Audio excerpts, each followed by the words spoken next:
Can I see you? How you doing? Hi. Teron, nice to meet you. Nice to meet you. Have a seat. Thank you. Can I get you some water or some coffee or anything? I'm okay for now.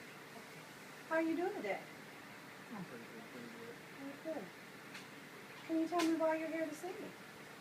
I brought myself in today because ever since high school I've been on a regular basis I would have to say I've been using marijuana.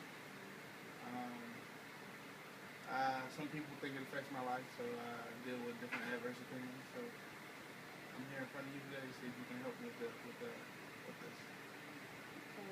So tell me, how do you see it affecting your life? Or do you see it affecting your life? I deal with a lot of adverse opinions just from the older generation. They're not as open with it as I would say my era is. I feel like, of course, coming across jobs is a little bit harder, especially if you have marijuana in your system. But that's understandable for the way that people were taught about it and the way they regard it now.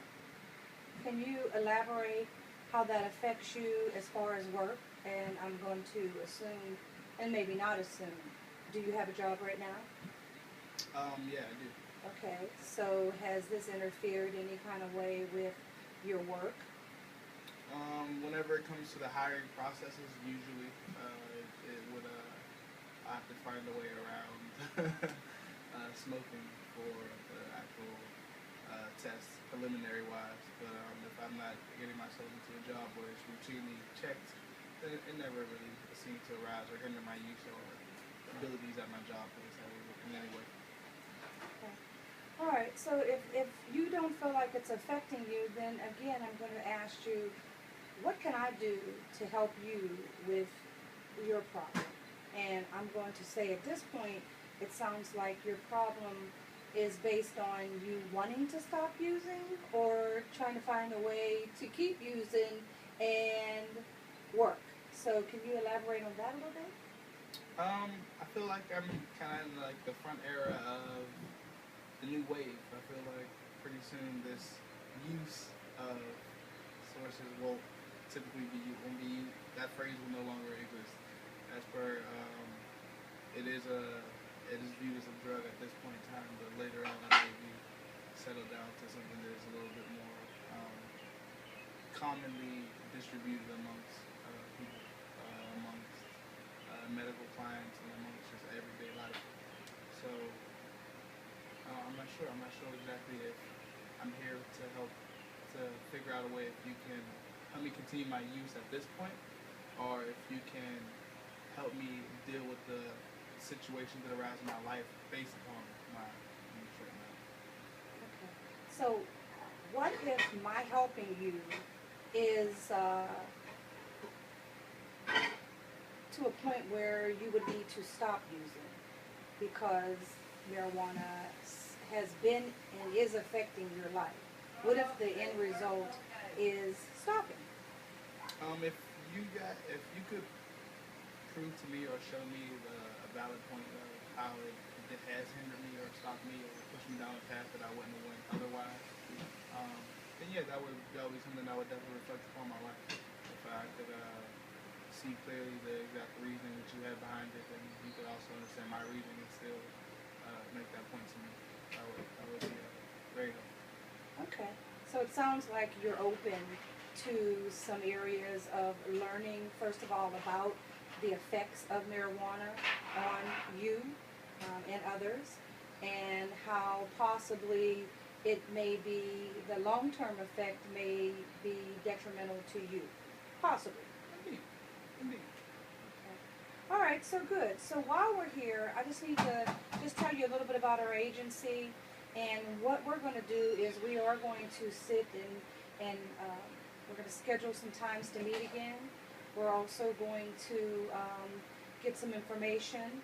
I'm going to gather some information that we're going to discuss together so that you can understand the process of what we're doing here and how the marijuana is affecting you. I also have other colleagues that we may at some point be able to bring in that may have some more information if you're willing to hear some information from one of my other colleagues. Another crucial thing is confidentiality, and I need to explain that to you. Here, whatever we talk about is what we talk about. It stays here. Unless you are trying to harm yourself, that would be the only time I would need to bring in other forces or possibly 302 you, and if you're not sure what that means, that would mean to get you into a hospital to not have you harm yourself.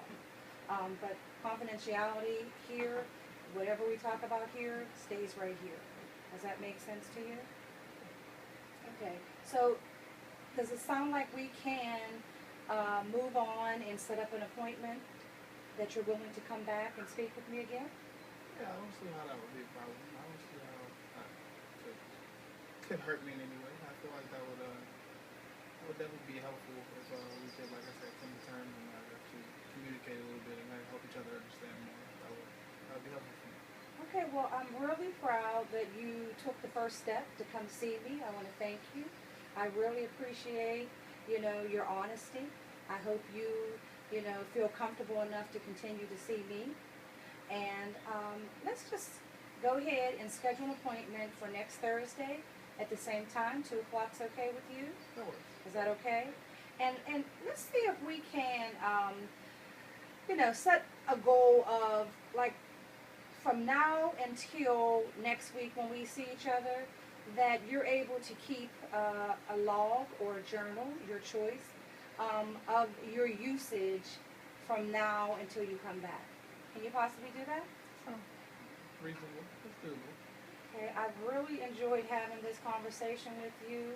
I'm real excited about being able to help you and get you some outside providers if necessary. But I thank you for coming, and I'll see you next week. Thank you so much. The process that I used for engaging this young man into the engagement was the ecosystems perspective. And I use that because it is an empowering tool. So it empowers him to know that I am here to help him. So that's the system that I use for this project. And I will elaborate more on my paper. Thank you.